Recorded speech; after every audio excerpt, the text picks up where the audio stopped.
새가족 5주차 교육을 마치고 수료하시는 분들하고 저희들이 함께 만찬을 합니다. 그때 제가 이제 마지막 5주차 교육을 시키고 난 후에 우리 새가족들 수료하시는 분들하고 같이 이제 식사를 나누는데, 그때 같은 테이블에 앉아 있는 분들하고 이런저런 얘기들을 같이 나누면서 교제를 나눕니다. 우리 상랑교회에 와서 뭐가 제일 좋냐 하고 물어보면 많은 분들이요 바나바 얘기를 많이 해요. 참 상랑교회 와서 좋은 바나바를 만나서 교회에 잘 정착하게 됐다고. 참 감사한 일이죠, 그죠? 네.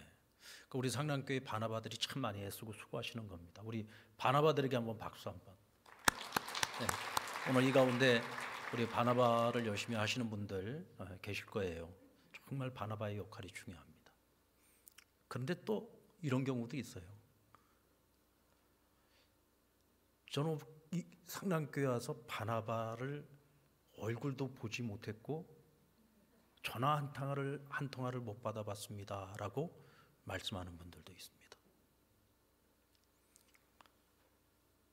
더 제가 황당할 때는 언제냐면, 같이 앉았는데 한 분은 너무 좋은 바나바를 만나서 자기가 너무 감사하다고 얘기를 하는가 하면, 또 한 분은 그 얘기를 들으면서 그래요, 저는 제 바나바 얼굴도 못 봤는데요, 이렇게 말씀을 할 때 제가 더 당황스러울 때가 있습니다. 우리가 처음 신앙생활을 시작을 하고 처음 이제 교회에 와서 이 교회 생활을 시작을 하고 교회에 정착을 해나가는 과정에서 제일 먼저 만나는 사람이 바로 바나바입니다. 그분들은 어떻게 보면 우리 상랑교회의 대표 모델이라고 할 수 있어요. 왜냐하면 이 교회에 와서 개인적으로 처음 만나는 사람이니까. 교회의 얼굴이죠. 신앙의 길잡이입니다. 아, 상랑교회 교인들은 다 이런가 보다라고 상랑교회 교인들을 처음 만나고 어떤 인식하게 되는 첫 번째 모델인 거죠. 그래서 이 바나바의 사명은 정말 중요한 사명이고, 그래서 그만큼 책임감도 무거운 겁니다. 처음 교회 와서 만나는 성도가 만약에 시원찮은 성도라면, 문제 많은 성도라면 참 그분은 불행한 거죠. 왜냐하면 그 교회에서 신앙생활을 하는 내내 나쁜 모델을 따라가는 거예요. 좋지 않은 모델을 따라가는 겁니다. 사람은 누구를 만나느냐에 따라서 그 사람의 운명이 결정되듯이 우리가 신앙생활도 마찬가지입니다. 내가 처음 신앙생활을 할 때 누구를 만나느냐, 그것이 어떻게 보면 그 사람의 신앙의 행로가 결정이 되는 거예요. 또 상랑교회에 와서 내가 처음에 누구를 만났느냐, 어떤 바나바를 만났느냐, 어떤 순장을 만났느냐, 어떤 여전도의 회장을 만났느냐, 남성교회 회장을 만났느냐, 이거 굉장히 중요하죠. 왜냐하면 처음 교회로 왔을 때 제일 먼저 전화를 하는 사람이 바로 바나바, 또 남녀성교회 회장들이거든요. 또 순장이고요. 제가 가끔은 이런 경우도 있어요. 순장한테도 전화 한번 못 받아봤습니다라는 얘기를 들은 경우도 있습니다. 순장한테도. 순장에게 딸려있는 순원들이 몇 명 되지 않습니다. 지금 저희가 다 스몰셀로 만들었기 때문에 자기 순원들이 많지 않아요. 거기에 이제 새로운 순원이 오는 것 아닙니까? 그것도 내가 전도해서 순원이 늘어난 것도 아니고 제발로 와가지고 순원이 늘어난 거예요. 얼마나 감사한 일입니까? 아닙니까? 호텔에 데리고 가서 밥을 사줘도 못할 판에, 그렇잖아요. 한 영혼을 구원하기 위해서, 한 사람을 전도하기 위해서 얼마나 우리가 애를 쓰고 기도하고 공을 들입니까? 근데 나는 아무것도 안 했는데도 지금 내 순에 새가족이 와서 지금 새로운 순원이 늘어난 거예요. 얼마나 감사한 일입니까? 제일 먼저 전화해야 될 사람이 누구예요? 순장이죠. 만약에 순원이 전화를 안 받아요, 그럼 전화 받을 때까지 전화해야죠. 그런데 순장으로부터 전화 한 번 못 받았다, 남녀성교회 회장으로부터 전화 한 번 못 받았다, 바나바로부터도 전화 한 번 못 받았다. 이거 우리 교회의 일은 아닙니다만은 우리 교회에서도 이런 일이 일어날 수가 있겠죠. 얼마나 그러면 부끄러운 일이겠습니까? 얼마나 무책임한 겁니까? 그분이 교회에 대해서 갖는 첫 번째 인상은 한마디로 말해서 무관심이 되겠죠. 아, 이 교회는 정말 새가족에게 무관심한 교회구나. 아무도 나에게 관심을 안 갖는 거예요. 그럼 더 이상 이 교회를 다녀야 될 이유가 없는 거예요. 이 교회의 한 가족이 될 이유가 없는 거죠. 그럼 나를 반겨주고 내가 가서 정말로 식구로서 대접받을 수 있는 그런 교회를 가고 싶지 않겠습니까? 교회에 와서 어떤 성도를 만나느냐, 어떤 모델을 만나느냐, 이 신앙의 행로가 결정되는 겁니다. 그래서 우리 성도들은 우리 자신이, 우리 한 사람 한 사람이 좋은 신앙의 모델이 되기 위해서 힘써야 됩니다. 특히 교회를 섬기고 있는 직분자들이나 일꾼들은 더더욱 책임감을 가지고서 우리가 좋은 신앙의 모델, 누가 보더라도 아, 나도 저분처럼 신앙생활하고 싶다, 저분처럼 신앙생활하면 정말 건강한 믿음 생활할 수 있겠구나, 그런 좋은 신앙의 모델이 되고자 하는 비전을 가지셔야 됩니다. 아멘. 사람이 보통 어떤 공동체 안에서 사람을 만나고 교제를 할 때 가장 적게는 한 10명에서 많게는 150명까지 사람을 만나고 그 사람의 이름을 알고, 그러니까 보통 이름을 아는 정도까지 한다면 한 150명까지 사실 그것도 쉽지는 않죠. 근데 적어도 우리가 서로가 서로에 대해서 알고 상황도 알고 삶의 이야기도 같이 나눌 수 있고 같이 기도 제목도 나눌 수 있는 사람 한 10명 정도, 사실 그것도 쉽지 않습니다. 이 교회 안에서 그런 정말 마음을 나누고 비전을 나누고 같이 함께 기도를 나눌 수 있는 그런 신앙의 동료를 만나는 것이 10명 만나는 것도 사실상 그렇게 쉽지는 않습니다. 그런데 만약에 우리가 10명이 그렇게 만났다고 칩시다. 그러면 이 많은 상남교회 성도들 가운데서 특별히 하나님께서 특별한 은혜를 주셔서 그렇게 특별한 10명의 만남을 우리가 갖게 됐어요. 이건 보통 만남이 아닌 거죠. 맞습니까? 이건 보통 만남이 아닙니다. 이건 정말 특별한 만남인 겁니다. 그렇다면 이 만남을 우리가 어떻게 만들어 가야 되겠습니까? 서로에게 좋은 영향을 미쳐야죠.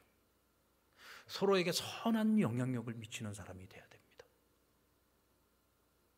적어도 그 사람들에게는, 다른 사람까지는 내가 다 못 챙기더라도 적어도 하나님이 나에게 특별하게 만나게 해주신 그 10사람, 조금 더 내가 발이 넓으면 한 20명, 적어도 그분들과의 만남 속에서는 내가 정말 좋은 영향, 선한 영향력을 미치는 사람이 되고자 끊임없이 노력해야 되겠죠. 이것이 먼저 믿은 자의 책임이고 이것이 직분자의 책임이라는 것입니다.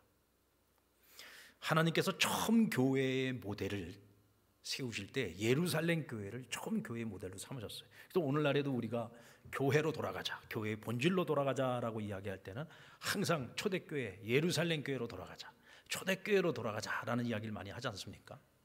그만큼 이 예루살렘 교회는 오순절 성령 강림 사건을 통해서 성령에 의해서 세워진 교회였습니다. 이 교회는 모이기를 힘쓰는 교회였어요. 함께 모이면 열심히 기도하기를 힘쓰고 예배를 힘쓰는 그런 교회였고 전도를 열심히 하는 교회였습니다. 또 뿐만 아니라 그들은 서로 사랑함으로써 고아와 가부들을 잘 살피는 교회였고 자신들의 물건을 통용하면서 교회 안에 어느 누구도 가난하여 먹지 못하는 자, 굶는 자, 그리고 빈곤한 자가 없도록 서로가 함께 나누고 베푸는 그런 교회였어요. 너무나도 아름다운 유토피아적인 모습을 가지고 있었죠. 그러니까 세상 밖에서 이 교회의 공동체라고 하는 이 모습을 볼 때 너무너무 아름다운 거예요. 부러운 거예요. 그래서 세상으로부터 칭송을 받았다고 했습니다. 이 예루살렘 교회의 모습이었어요. 뿐만 아니라 거룩한 무리들, 성도라고 하는 이름으로 불리워지기도 했습니다. 이것이 예루살렘 교회였습니다. 그런데 바로 그런 교회, 예루살렘 교회가 한계가 있었어요. 그게 뭐냐면 예루살렘, 그리고 유대 땅, 그리고 오직 유대인들에게만 복음을 전했다는 거죠. 예수님께서는 분명히 그들에게 말씀하시기를 성령이 너희에게 임하면 권능을 받고 예루살렘을 넘어 유대 땅으로, 유대를 넘어 사마리아로, 사마리아를 넘어 땅끝까지 이르러서 내 증인이 되라고 말씀하셨죠. 이것은 단지 어떤 하나의 지경을 넓히라고만 얘기하는 것이 아닙니다. 여러분들 스데반 순교 이후 또 야고보의 순교 이후에 예루살렘 교회의 교인들이 다 흩어지게 돼요. 천지사방으로 흩어지게 됩니다. 근데 문제는 그들이 흩어져 가지고 이방인 지역에 가서도 유대인들에게만 복음을 전합니다. 이것이 당시 예루살렘 교회 성도들의 한계였어요. 유대인이라고 하는 시오니즘이라고 하는 그들의 한계를 벗어나지 못하고 있는 거예요. 하나님이 가장 싫어하는 모습이죠. 땅끝까지 가라고 하는 것은 지역적으로만 땅끝을 향해서 가라는 것이 아니라 모든 이방인들에게 복음을 전해서 그들이 다 하나님의 자녀가 되도록, 예수 그리스도를 믿음으로써 구원을 얻고 그들 모두가 하나님의 자녀가 되고 하나님 나라의 백성이 되도록 만들라는 것이었거든요. 그런데 예루살렘 교회는 그 한계에 딱 갇히고 말았던 겁니다.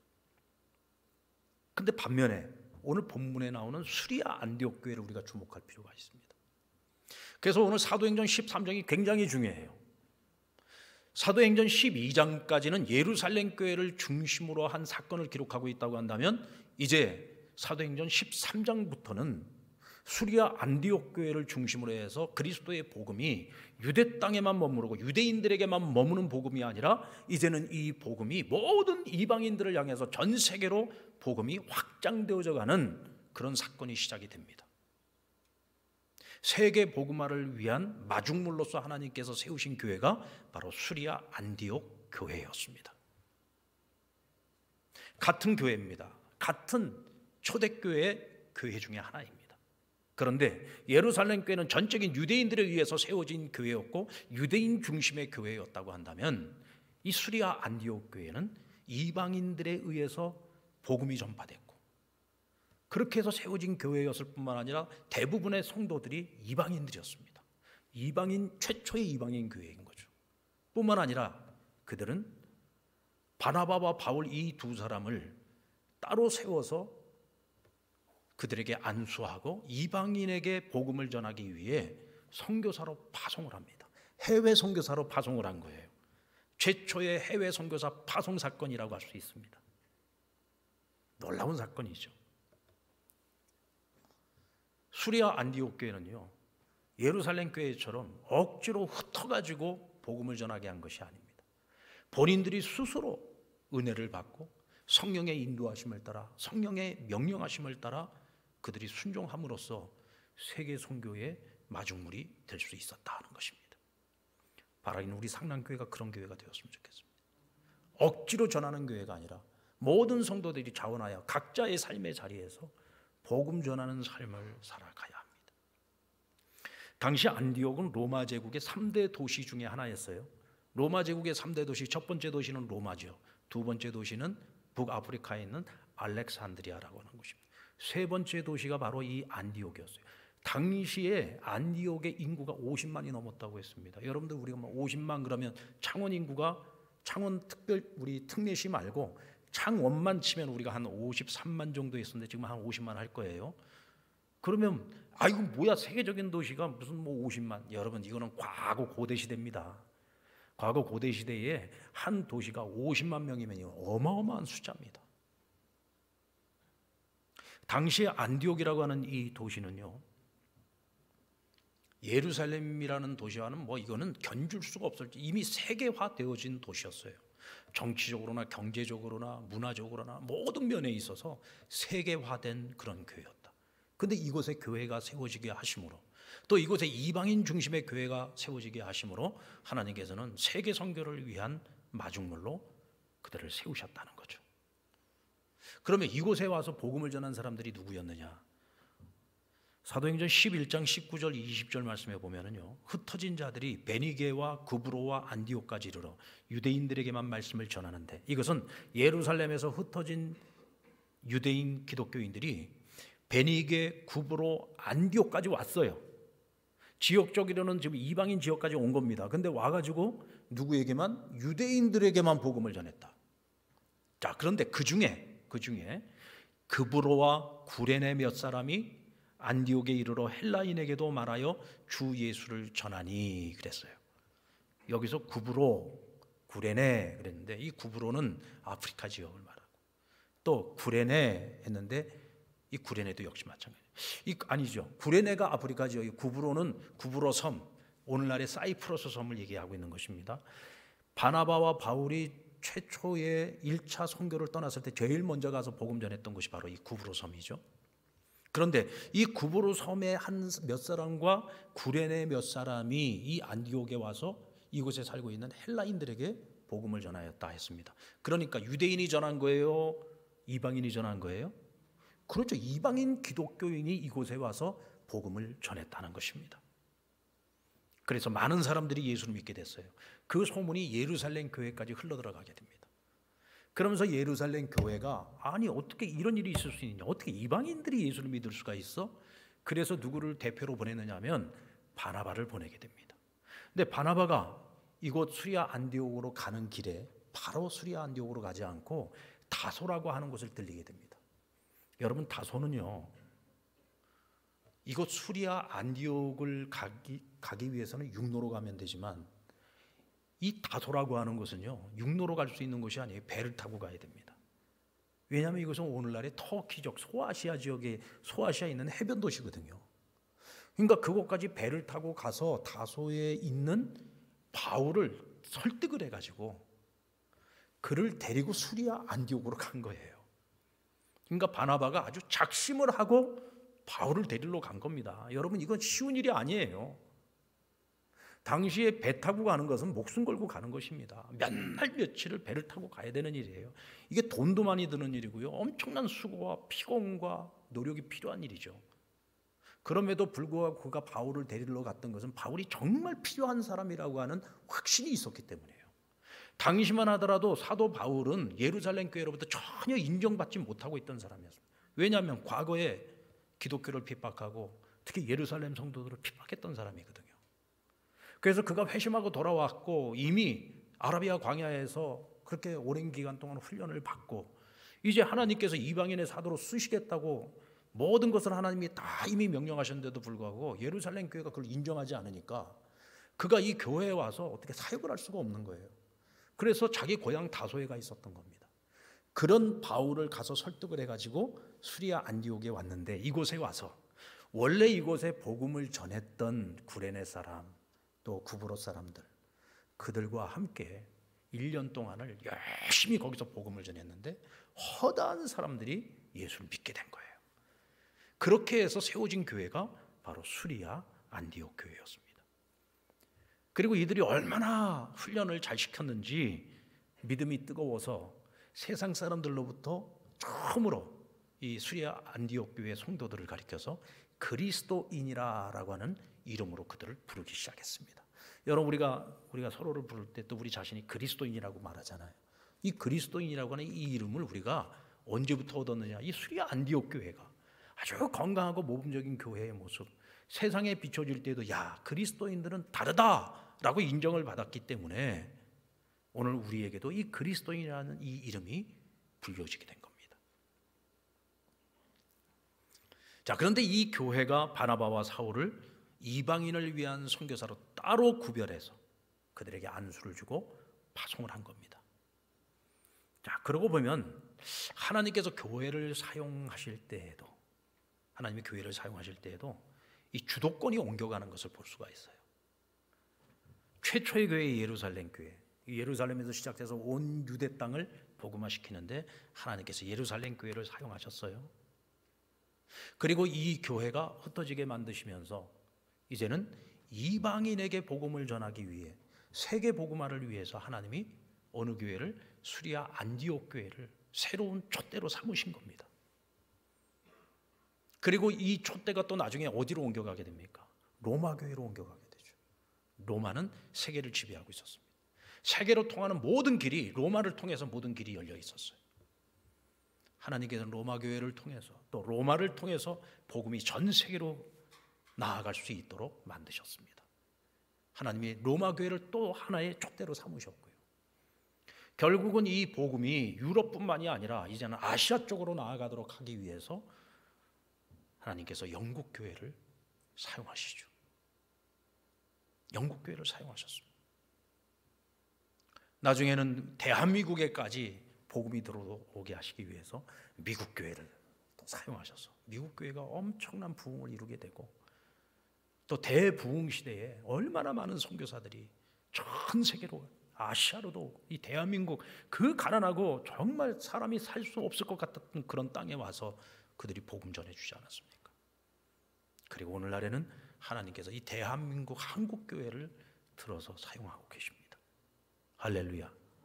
그런데 이 흐름을 가만히 한번 살펴보세요. 이 흐름을 시대마다 하나님이 사용하셨던 그 교회들을 가만히 보면, 왜 하나님이 그 교회들을 사용하셨느냐? 그 모든 교회들이 선교적 교회였다는 거죠. 하나같이 선교하는 교회였다는 겁니다. 미국 교회가 가장 부흥했던 때가 언제냐면 전 세계로 선교사들을 보내고 있을 때였습니다. 영국 교회가 언제 가장 부흥했느냐? 전 세계로 선교사를 보내고 있을 때였습니다. 우리 한국 교회가 가장 부흥했던 때가 언제냐? 한국 교회가 열심히 전 세계로 선교사를 보내고 있을 때였습니다. 오늘날에 여러분, 우리 한국 교회에 지금 가장 큰 문제가 뭔지 아십니까? 선교사로 자원하는 이들이 점점 더 줄어들고 있어요.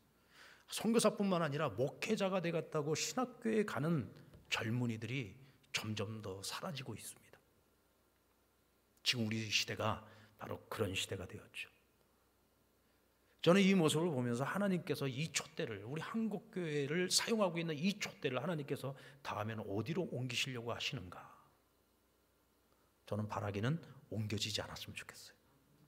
새로운 제2의 부흥기가 우리 한국교회 안에 다시 찾아오고, 이제는 수적인 부흥보다도 더 중요한 것은 이제는 한국교회가 질적인 부흥이 이루어져야 돼요. 질적인 부흥. 숫자가 많은 것만 자랑하는 시대 지났습니다. 이제는 우리가, 그건 허상이에요. 우리 이번 코로나를 통해서 충분히 경험하지 않았습니까? 여러분들 코로나 끝나고 난 다음에 지금 가장 치명적인 교회들이 어떤 교회들입니까? 대형 교회들이에요. 수천 명, 수만 명씩 모였던 교회들이요. 아직까지도 코로나 시기에 떠나갔던 성도들이요. 보통 한 1000명대에서 한 2000명대 정도 되는 교회는 보니까 한 30%에서 35%가 안 돌아가고 있어요. 그 이상의 대형 교회들은 40%가 안 들어오고 있습니다. 40%. 어떻게 보면 지금까지 숫자가 우리 교회가 몇 명이다 이렇게 다 허상이었던 거예요. 허상. 그게 중요한 게 아니거든요. 교인이 몇 명이냐가 중요한 게 아니에요. 주일날 교인이 몇 명이 오느냐 이게 중요한 게 아니에요. 지금 오는 성도들이, 지금 하나님 앞에 나와서 신앙생활하고 있는 우리 성도들이 과연 어떤 신앙을 가지고 있느냐, 우리가 과연 어떤 믿음을 가지고 있느냐, 나는 성도인가 아니면 난 진정한 제자인가, 나는 주를 위해서, 하나님 나라를 위해서 나를 희생하고 나를 헌신할 그런 믿음이 있는가, 세상에 어떤 풍파가 몰아친다 할지라도 흔들리지 않고 요동하지 않는 굳센 믿음을 가지고 있고, 세상 요동치는 세상을 붙잡아 줄 수 있는 그런 영적인 힘을 가지고 있는 성도인가, 그런 교회인가, 이것이 중요한 거죠. 맞습니까?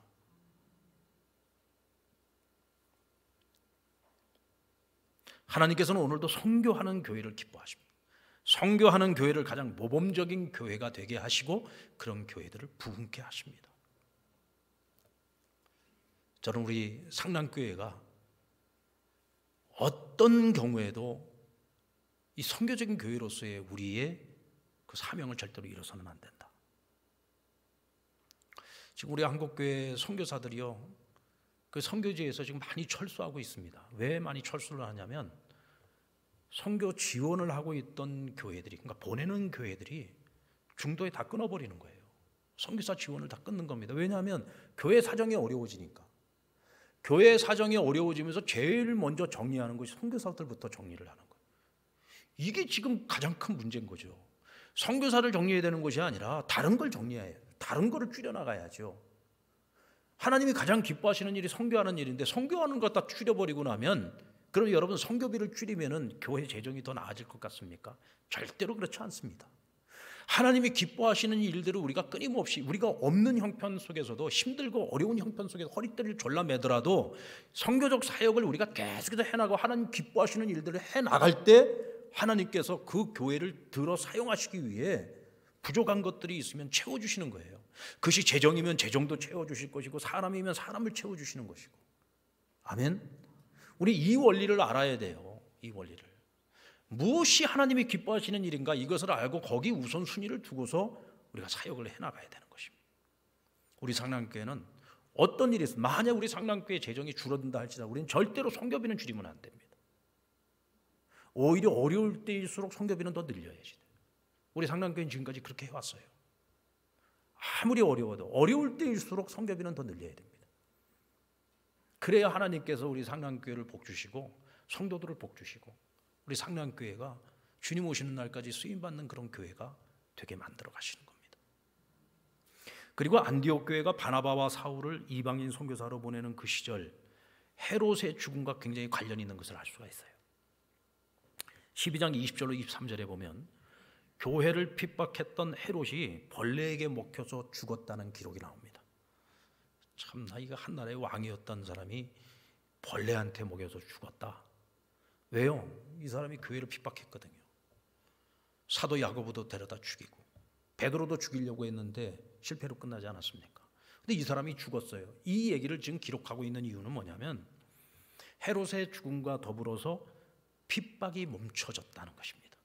핍박이, 예루살렘 교회를 향한 핍박이 멈춰졌고 교회를 대적하던 상황이 호전되기 시작했다는 거예요. 그러니까 어느 정도 일정한 기간 동안 교회를 향한 핍박이 멈춰지면서 복음을 보다 활발하게 전할 수 있는 기회가 찾아왔다는 거죠. 바로 이때 수리아 안디옥 교회가 바나바와 사울, 나중에 바울이 되죠. 이 두 사람을 해외 선교사로, 이방인을 위한 선교사로 그들을 파송하게 된 겁니다. 여러분, 모든 것은 다 때가 있습니다. 그리고 그때는 성령님께서 인도하십니다. 교회가 핍박을 당할 때에는요, 숫자는 줄어들 수 있어요. 하지만 내적으로는 성장합니다. 그러나 평안한 시기가 오게 되면 교회가 부흥을 하게 됩니다. 이때는 양적인 부흥이 이루어져요. 근데 역사적으로 보면 이런 양적인 부흥이 이루어지는 시대가 참 좋기는 한데 양적 부흥이 이루어지는 시기에 보면 질적으로 떨어지는 경우가 많이 있습니다. 그러니까 숫자는 많아져요. 숫자는 많아지는데 알곡 교인들도 많이 있지만 가라지 교인들도 많이 늘어난다는 거죠. 그러다가 핍박이 찾아오게 되면 가라지 교인은 언제 그랬냐는 듯이 다 터져버리게 됩니다. 사실 여러분, 코로나 팬데믹이요, 그걸 완전히 갈라놔 버렸어요. 그렇지 않습니까? 그렇게 멀쩡하게 교회를 잘 다니고 그리스도인이라고 했었던 사람들이 이 코로나 시기가 끝나가는 과정 속에서 너무나 많이 신앙을 잃어버렸어요. 교회를 떠나갔습니다. 그것이 지금 보편적으로 우리가 평균적으로 이야기를 하면은 한국 교회의 30%에서 35%의 교인들이 교회를 완전히 떠났든지 아니면 온라인 교회에 머물면서 가난한 교인, 교회를 나가지 않는 가난한 교인들이 되어버리고 말았습니다. 오히려 핍박이 오면은 더 하나님을 찾아야 되고 더 열심히 하나님 앞에서 살려고 몸부림을 치죠. 그래서 오히려 이런 핍박의 시기에 건강한 신앙을 가지고 있는 성도들은요, 믿음이 더 좋아졌어요. 그런데 그렇지 못한 성도들은 이 고난과 환난의 시기에 신앙을 다 잃어버리고 만 겁니다. 다 잃어버렸어요. 이제라도 정신을 차리고 이제 우리가 이래서는 안 되겠다. 우리가 지금 시험에 들었었구나. 마음을 먹고 깨달으면 다시 돌아올 수 있는 기회가 있는데 그것마저도 깨닫지 못한다면 돌아오기가 힘든 거죠. 믿음을 다 상실해버리고 마는 겁니다.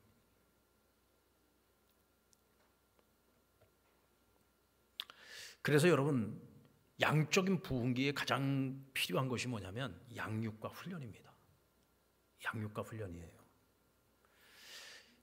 이 양적인 부흥이 일어나고 있는 이 시기에 교회가 열심히 양육을 시키고 훈련을 시키고 어떤 성령 충만한 성도들로 잘 갈무리하고 또 소그룹이 활성화돼서 아주 끈끈한 가족 정신으로 딱 뭉쳐있는 교회들은요, 뭐 환난이 오고 고난이 와도 그걸 이겨낼 수 있는 힘이 있어요. 근데 그게 훈련이 안 돼 있는 교회는 그냥 다 터져버리고 마는 겁니다. 이번에 우리 코로나 팬데믹 이후에 아직도 회복이 더디고 정말 힘든 그런 교회들이 많이 있는데 이런 교회들을 보면은 대체적으로 보면 교회가 너무 예배만 중심이었어요. 예배만 중심이 되다 보니까 양육을 안 시키고 훈련을 안 시켰어요. 그러니까 교인들이 제대로 훈련받지를 못한 거예요. 건강한 믿음을 가지고 있지 못한 겁니다. 그러니까 다 흩어지고 마는 거죠. 거기다가 소그룹이 너무 약화돼 있어요. 너무 대그룹 중심으로 하다 보니까 소그룹이 약화가 돼가지고 끈끈한 가족 정신이 없는 겁니다. 그러니까 이런 교회들은 그냥 훅 하고 불면 다 흩어져버리고 마는 거죠. 평상시에 교회가 열심히 양육하고 훈련하고 이런 교회들은 웬만해 갖고 흔들리지 않습니다. 흔들리지 않아요. 그래서 참 제가 감사한 것이 우리 상남교회 지금 거의 회복이 다 됐어요. 이제 거의 회복 단계입니다. 뭐 아직까지도 조금 돌아오지 않고 있는 성도들이 좀 있기는 합니다만은 그러나 뭐 이제 거의 다 돌아오고 참 너무 감사해요. 교회가 오히려 이 어려운 시기를 거치면서 더 건강한 교회가 되어져 가고 있는 모습을 보면 참 감사하다는 생각이 듭니다.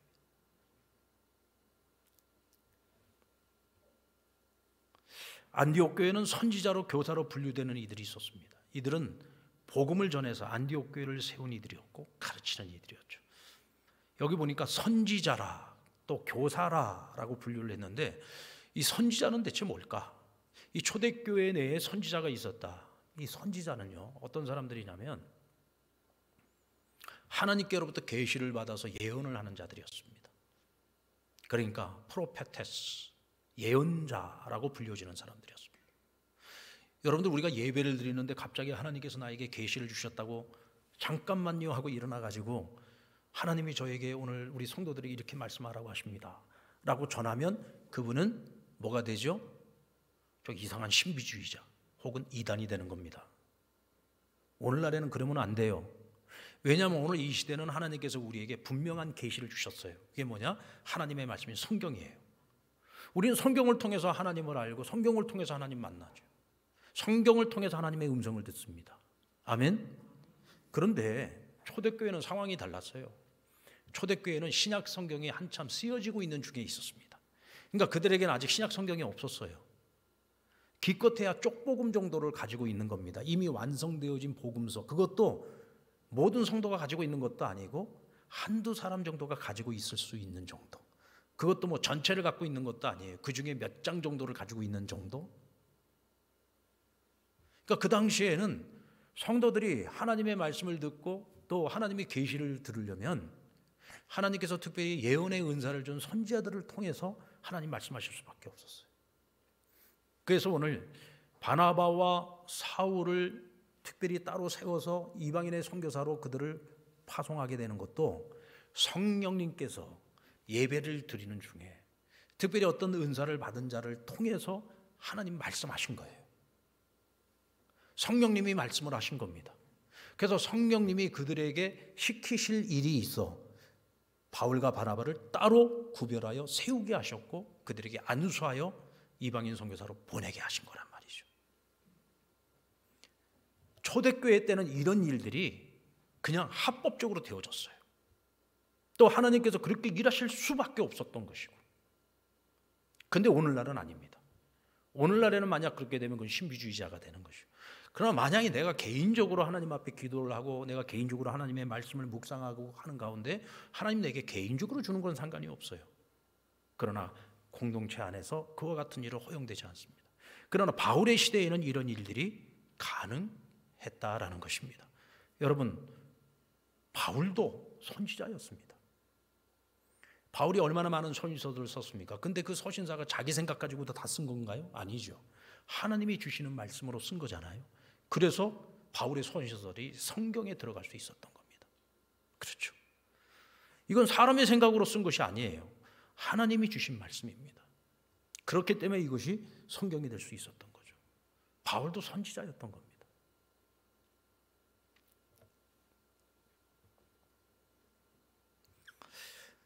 그리고 또 교사라고 하는 분들이 있는데 이 교사는 전해진 하나님의 말씀을 그들이 알고 있는 구약 성경의 맥락에 따라 설명하고 가르쳐주는 이들이었다.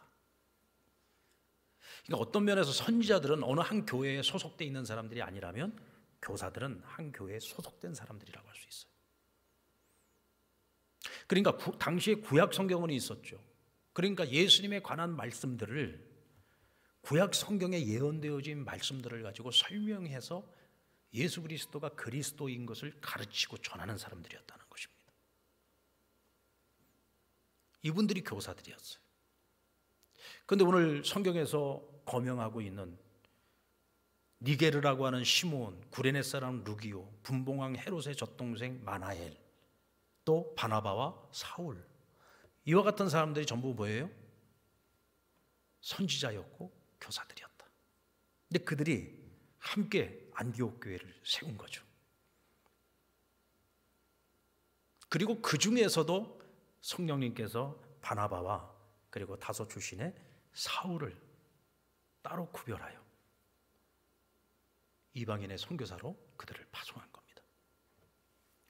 참 그러고 보면은요, 이 안디옥 교회는 이미 세계화된 교회였다는 것을 알 수가 있어요. 왜냐하면 구브로스 사람, 구레네 사람, 이 전부 다 이방인들 아닙니까? 아프리카 사람들이에요. 그리고 바나바는 본래가 구브로 사람인데 그는 또 예루살렘 교회에서 파송받은 유대인 아닙니까? 그리고 사울도 본래는 다소 사람이었습니다. 소아시아 사람이에요. 그러나 유대인이죠. 그러니까 이와 같이 다양한 인종이 있고 또 다양한 국적을 가지고 있고 다양한 문화권을 가지고 있는 사람들이 지금 이곳 안디옥 교회를 세웠고 그곳에 지도자 역할을 하고 있는 거예요. 그러니까 이 교회는 정말 처음 세워진 교회였지만 굉장히 세계화되어진 다양성을 가지고 있는 그런 교회였다는 것을 알 수가 있습니다. 그런데 여러분, 누가 이렇게 만들어 내신 겁니까? 이게 우연일까요? 성령님이 하신 일이죠. 이 안디옥 교회라고 하는 전 세계를 위한 마중물 교회를 세우시기 위해서 하나님께서는 바울의 인생에 간섭을 하셨고 바나바 인생에 간섭을 하셨고, 여러분들 여기에 보면은 니게르라 하는 시몬이라는 사람이 나오는데 이 니게르는 라틴어로 검다라는 뜻입니다. 이 흑인이었다는 거예요. 검은 피부를 가지고 있는 사람이었다. 아프리카 태세인 것을 알 수 있죠. 그런데 많은 신학자들이 이 니게르라고 하는 시몬이 누구일까? 예수님의 십자가를 대신 짊어졌던 구레네 시몬, 그가 바로 이 니게르라 하는 시몬일 가능성이 크다고 이야기를 하고 있습니다. 그러니까 구레네 시몬은 억지로 예수님의 십자가를 졌지만 하나님께서는 그때부터 그의 인생에 끊임없이 간섭을 하셔서 믿음을 갖게 하셨고 또 오늘 여기까지 흘러오게 하셔서 바울과 바나바와 함께 안디옥 교회를 세우는 굉장히 중요한 역할을 맡게 하셨다는 겁니다. 한 사람 한 사람의 인생에 하나님이 간섭하신 거예요.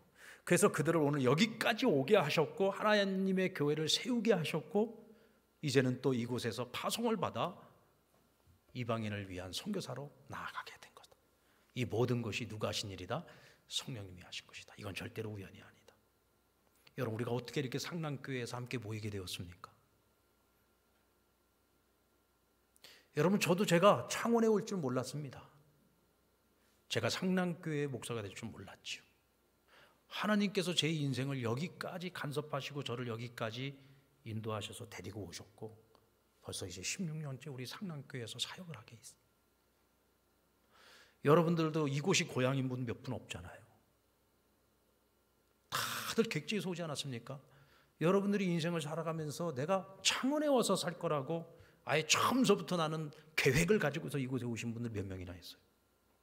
하나님이 여러분의 인생에 함께 하시면서 오늘 여기까지 여러분들이 오게 하셨고 이 상남교회라는 이 공동체를 만나게 하시고 이곳에 와서 우리가 다 같이 한 믿음의 가족이 되게 하셔서 그래서 목사와 성도로 만나게 하시고 함께 하나님이 우리가 이루어가야 될 비전을 주시고 사명을 주셔서 우리가 같은 말 같은 마음 같은 뜻으로 그 길을 지금 걸어가고 있는 것 아닙니까? 이게 여러분 우연입니까? 아니요. 이건 절대로 우연이 아닙니다. 하나님이 계획하신 거예요. 하나님이 인도하신 겁니다. 그래서 우리는 내가 있는 그 자리에서 최선을 다해야 되는 거예요. 왜? 여러분들이 있는 이 자리가 절대로 우연이 아니라니까요. 우연히 내가 이 자리에 있는 것이 아니에요. 하나님께서 여러분들이 이곳까지 오게 하신 것이고 모이게 하신 것이고 상남교회라는 이 이름을 가지고 하나님의 큰 일들을 함께 이루어 가도록 우리 한 사람 한 사람을 다 하나님이 간섭하시고 하나가 되게 만드셔서 사용하시는 것입니다. 그러니까 우리는 항상 그 의식을 가져야 돼. 이게 바로 내 사명의 자리다. 이건 이 자리는 우연의 자리가 아니라 사명의 자리다. 이 마음을 가지고 우리가 사명을 잘 감당해 놔야 되는 것이다. 저와 여러분이 그 사명을 잘 감당해서 착하다, 충성되다, 칭찬 들을 수 있는 거룩한 믿음의 사람들 되기를 바랍니다. 이때 여러분은 우리가 교회의 모델이 될 수 있고 또 건강한 신앙인의 모델이 될 수 있는 거죠. 그리고 성령님께서는 바나바와 사울을 따로 세워서 이방인을 위한 선교사로 안수하여 보내게 하시는데요, 이 두 사람을 선교사로 안수하고 보내는 것은 성령님께서 명하신 일이에요. 두 사람이 가고 싶다고 갈 수 있는 것이 아닙니다. 성령님께서 하신 일입니다. 근데 또 한편으로 생각해 보면 안디옥 교회의 입장에서 볼 때 바나바와 사울을 세계 선교사로 파송하는 일이 쉬운 일이었을까요? 여러분, 쉬운 일이었을까요? 안디옥 교회에서 이 두 사람은 너무나 소중한 사람들이고 중요한 사람들이었어요. 어쩌면 예수님의 제자들이 예수님이 떠나고 난 후에 우리가 어떻게 살아야 되나 이것을 걱정하고 염려했던 것처럼 어쩌면 안디옥 교회 성도들도 이 두 사람을 보내놓고 우리가 앞으로는 우리는 어떻게 신앙생활을 해야 되나 걱정을 할 정도로, 왜? 너무나 위대한 지도자들이었으니까. 그들의 영향력은 너무나 컸기 때문에. 그럼에도 불구하고 그들을 따로 세워 선교사로 보내러 가신 명령을 누가 주셨느냐? 성령님이 하신 것입니다. 성령님의 명령이기 때문에 거부할 수 없어요. 우리 교회만 생각할 수가 없는 거죠. 하나님 나라를 생각해야 되는 거예요. 하나님이 더 크신 계획을 생각을 해야 되는 겁니다. 그러니까 하나님의 명령, 성령의 명령 앞에 순종할 수밖에 없었던 거죠. 그들을 파송한 겁니다. 결코 쉽지 않은 일이었을 겁니다. 여러분, 선교도요, 가는 선교사가 있고 보내는 선교사가 있습니다. 이제 바울과 바나바는 가는 선교사죠. 이 선교사들이 가는 길이 얼마나 힘듭니까? 오늘날에도 선교사가 힘든데 이 시대에 선교사가 얼마나 힘들었겠어요. 여러분, 사도행전, 사도 바울의 1, 2, 3차 선교 여행을 보면은 가는 곳마다 고난이 기다리고 있고 핍박이 기다리고 있고 얼마나 많은 우여곡절이 있습니까? 그렇죠. 평안한 길을 가는 게 아니잖아요. 호의호식하러 가는 게 아니잖아요. 환대받으러 가는 것이 아니잖아요. 우는 사자처럼 산길자를 찾아내는 마귀의 권세가 지배하고 있는 땅에 가서 복음을 전해야 되는 일입니다. 죽으러 가는 거나 마찬가지입니다. 그렇게 이들은 선교를 하러 떠났고 안디옥 교회는 그들이 가서 선교를 능히 감당할 수 있도록 지원해야 될 것들, 만약 재정 지원이면 재정 지원도 해야 되고 무엇보다도 기도로 그들을 지원하지 않았겠습니까? 안디옥 교회가 그들을 위해서 얼마나 기도를 많이 했겠습니까? 보내는 선교사의 역할이죠. 그래도 하나님께서 보실 때 이 수리아 안디옥 교회가 보내는 교회로서의 그 역할을 능히 감당할 수 있다라고 하는 믿음과 확신이 있으셨기 때문에 안디옥 교회에게 보내는 교회의 역할을 맡겨주신 겁니다. 이 둘이 잘 맞아야 돼요. 가는 선교사와 보내는 선교사가 합이 잘 맞았을 때 거기서 엄청난 선교의 역사가 이루어질 수 있는 것입니다. 여러분, 세상에는 많은 교회도 있고 많은 성도도 있습니다. 그런데 하나님께서 특별히 사용하시는 교회들이 있습니다. 하나님께서 특별히 사용하시는 성도들이 있습니다. 1000명, 2000명의 성도들이 있어도요, 그래도 교회를 위해서 자기를 희생하고 헌신하면서 교회의 정말 일꾼 중에 일꾼으로서 교회를 위해서 희생하며 살아가는 성도들은 그렇게 많지 않아요. 그렇게 많지 않습니다. 하나님께서는 그렇게 특별하게 사용하시는 성도들이 있고요, 교회도 역시 마찬가지입니다. 세상에 그렇게 많은 교회들이 있지만 하나님께서 특별히 하나님이 기뻐하시는 일들을 위해서 사용하시는 교회들이 있어요.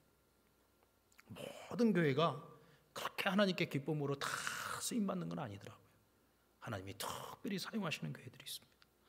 여러분, 우리 상랑교회가 저는 지금도 그렇게 쓰임받는 교회라고 생각합니다.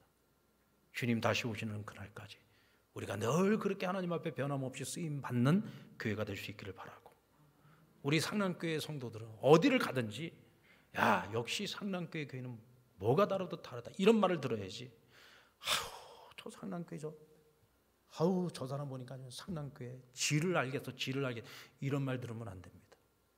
어디를 가도 덕 있는 성도가 돼야 되고, 어디를 가도 정말 상랑교회 교인이라고 말할 때 부끄럽지 않은 그런 성도의 모습으로 살아가야 됩니다.